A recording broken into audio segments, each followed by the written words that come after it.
море вернулось говором чаек, песней прибоя, рассвет пробудив,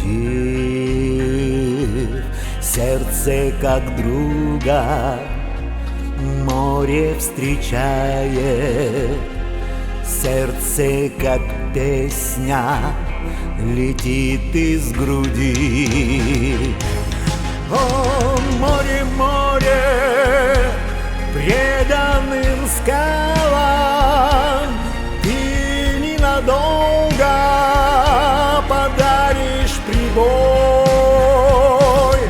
Море, возьми меня в дальние дали, парусом алым вместе с тобой.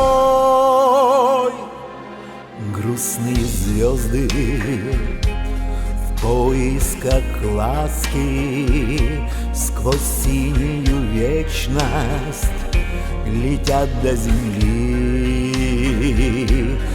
Море навстречу им, детские сказки на синих ладонях несет корабли. О, море, море, преданным скалам ты ненадолго подаришь прибой. Море, возьми меня в дальние дали, парусом алым вместе с тобой.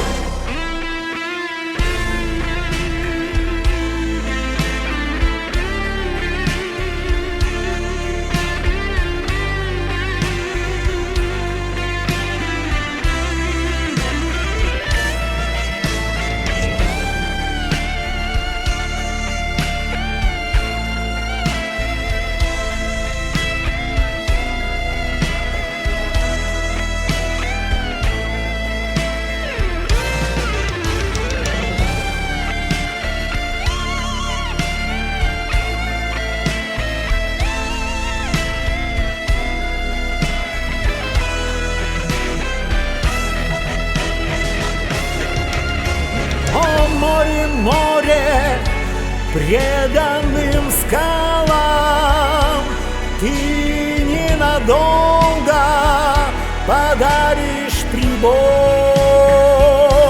Море, возьми меня в дальние дали, парусом алым вместе с тобой. Море, возьми меня в дальние дали, парусом алым вместе с тобой.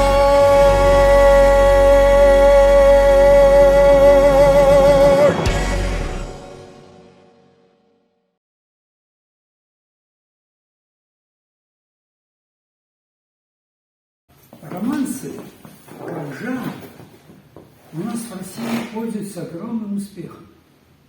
Настолько огромным, что на канале телевидения «Культура» специально есть передача «Романтика романса». И у нас здесь, в нашем зале, когда идет передача, значит, по виртуальному концертному залу «Романсы», собирается полный зал. Вот это говорит об огромной любви. Но нужно сказать, что романсы зародились не в России. В XVII веке в Испании люди стали сочинять баллады разного различного жанра, наклонностей, были на военную тему баллады. Потом подбиралась музыка, не сочинялась. И были как оды. В XVII веке это была Испания. А вот уже в XVIII веке романсы перебрались во Францию, в Германию, а в XIX веке появились в России. Первыми композиторами, кто составлял эти романсы, были Алябьев, Римский-Корсаков, Чайковский, Варламов и Рахманинов, ну и другие. Исполнителями были Вертинский, Изабелла Юрьева и другие люди. Этот век назывался золотым веком русского романса.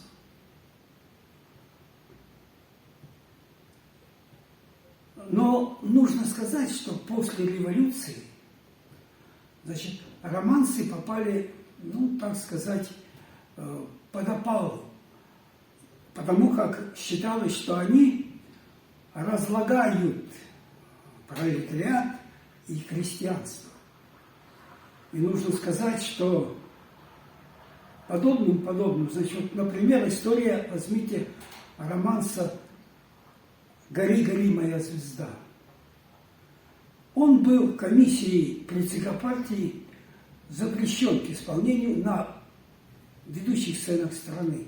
Почему? Потому что ему приписывали авторство Александра Колчака.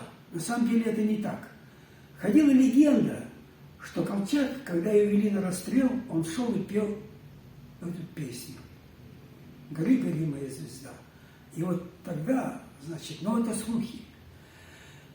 Нужно сказать, что на советском телевидении, значит, тоже отношение, даже в наше советское время, отношение к романсам и к песням, которые, в общем-то, были не патриотичные, не бодрящие, относились очень плохо. Возьмите такую певицу, как Майя Кристалинская и композитор Колмановский. Они написали песню «В нашем городе дождь». Она близка по своему содержанию, по духу к романсу. И тогда с этой песней Майю Кристалинскую, любимицу, значит, зрителей России, пригласили на новогодний концерт, чтобы исполнила эту песню.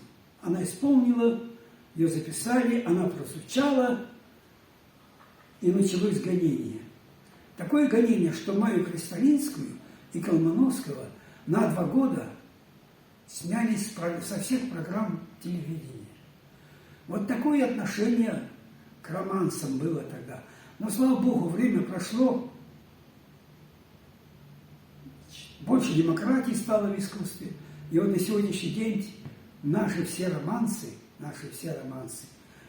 а ведь у нас при исполнении один Вертинский что стоил только, значит, сегодня звучат с большим успехом, и как по центральному телевидению, по радио, и, ну, и вот в концертных залах Свердловской государственной филармонии.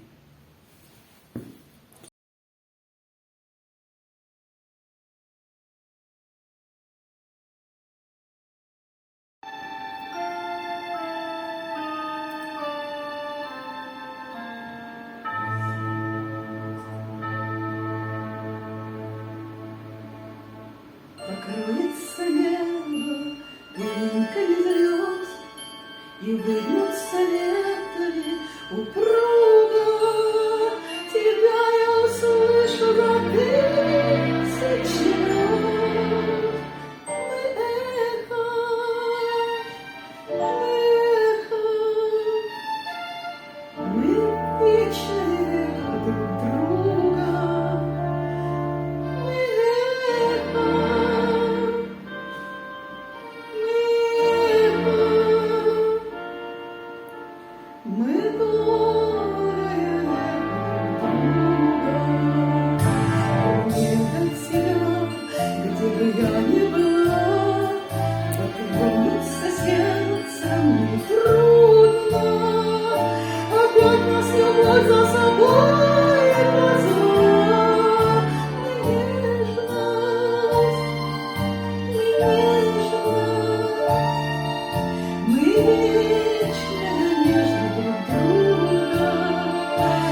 то